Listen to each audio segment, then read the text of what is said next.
Dear students, आज हम NCERT की कक्षा 12 की समाजशास्त्र की पहली पुस्तक के परिचय के बारे में बताएंगे। साथ ही साथ इस पुस्तक में सीबीएसई 2019-20 के अनुसार चैप्टर वाइज मार्क्स का वेटेज जो दिया गया है उसके ऊपर भी बात करेंगे।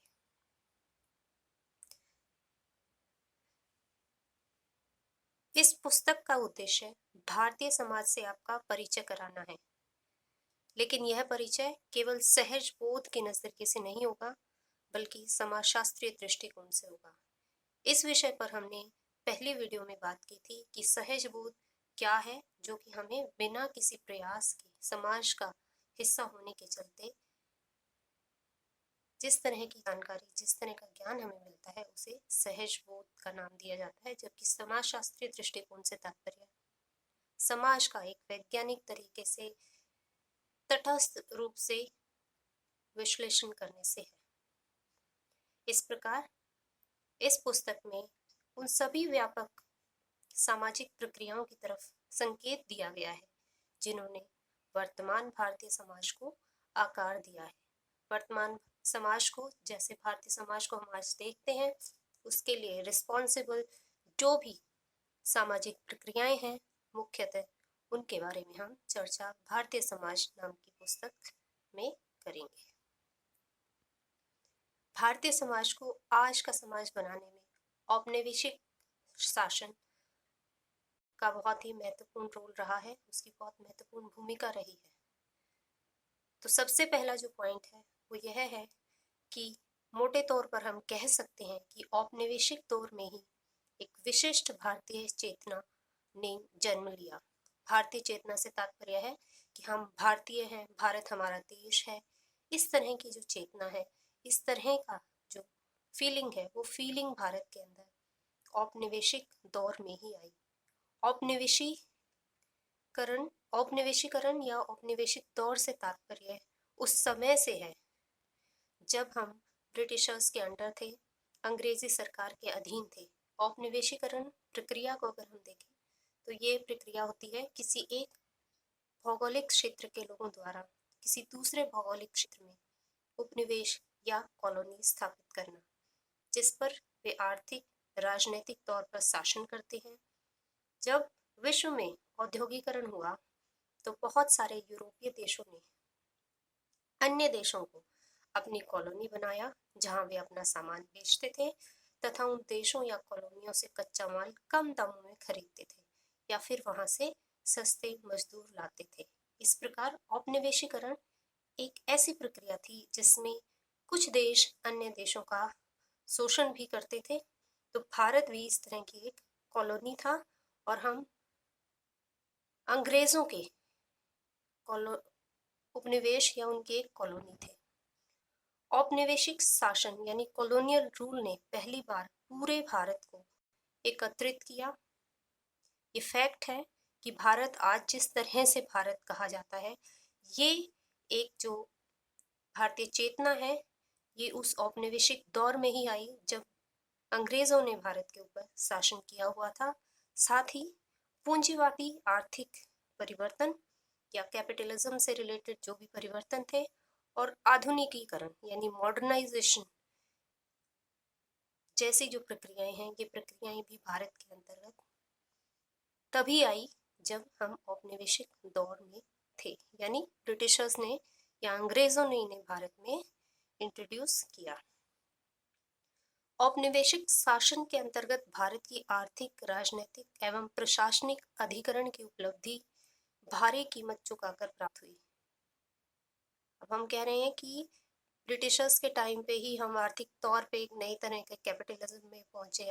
राजनीतिक तौर पर हमें चेतना आई कि हम भारतीय हैं, या फिर प्रशासनिक अथॉरिटी के तौर पे भारत एक राज्य के तौर पे सामने आया।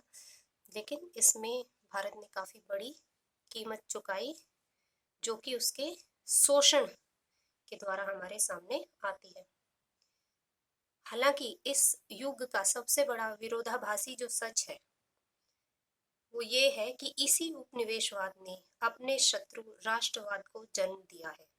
राष्ट्रवाद से तात्पर्य उस फीलिंग से है जिसमें अपने राष्ट्र और उससे संबंधित हर चीज के लिए प्रतिबद्धता लोगों में विकसित होती है।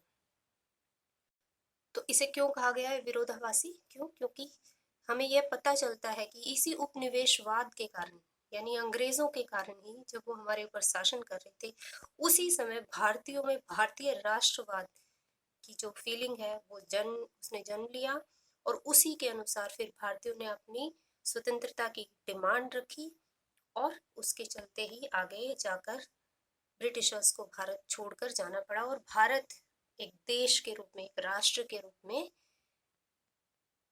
इतिहास में एक नया राज्य बना, और पॉलिटिकल पॉलिटिकल लेवल पर भी एक नया देश बना।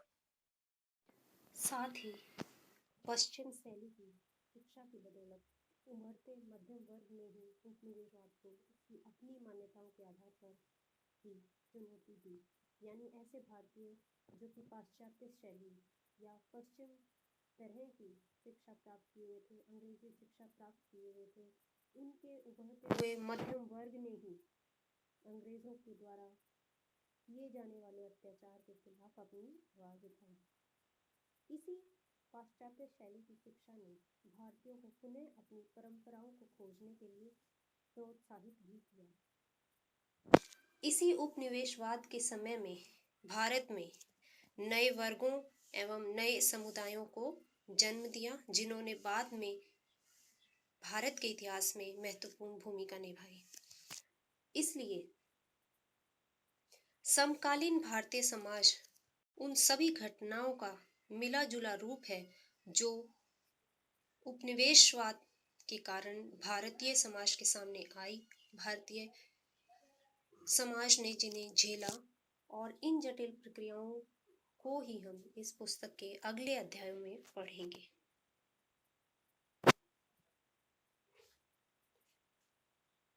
अगर हम सीबीएसई की गाइडलाइन 2019 और 20 के अनुसार देखें तो पहली पुस्तक के अंतर्गत 7 अध्याय आते हैं, जिनमें से पहला अध्याय जिसका नाम भारतीय समाज का परिचय है, और जिसके बारे में हम पिछली वीडियो और इस वीडियो में बात करते आए हैं, वह चैप्टर नॉन इवेल्युएटेड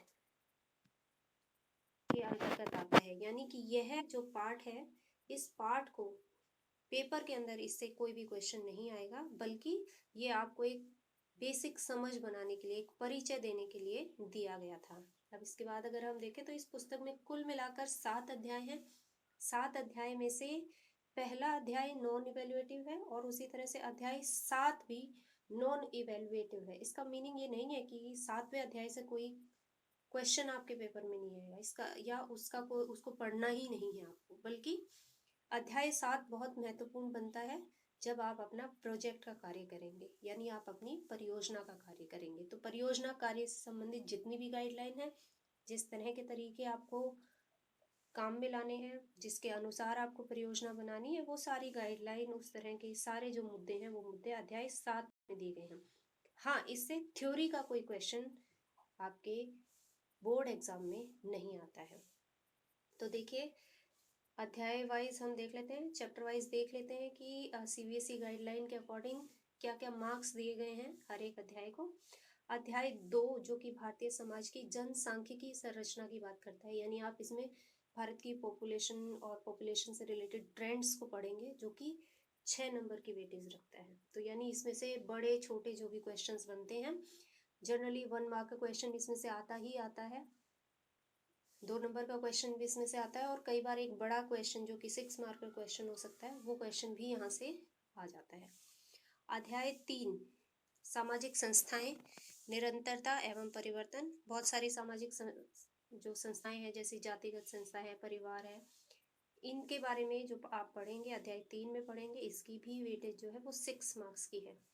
अध्याय 4 जो है वो बाजार के बारे में बात करता है। बाजार जनरली आप इकोनॉमिक्स में पढ़ते हैं, जो कि आर्थिक संस्था के तौर पे पढ़ा जाता है, लेकिन हम समाजशास्त्र में इसे एक सामाजिक संस्था के रूप में देखेंगे कि किस तरह से आर्थिक गतिविधियां भी सामाजिक जो ताना बाना है उसके अंतर्गत ही उभर कर सामने आती है। और इस अध्याय की भी जो वेटेज है वो 6 नंबर की है।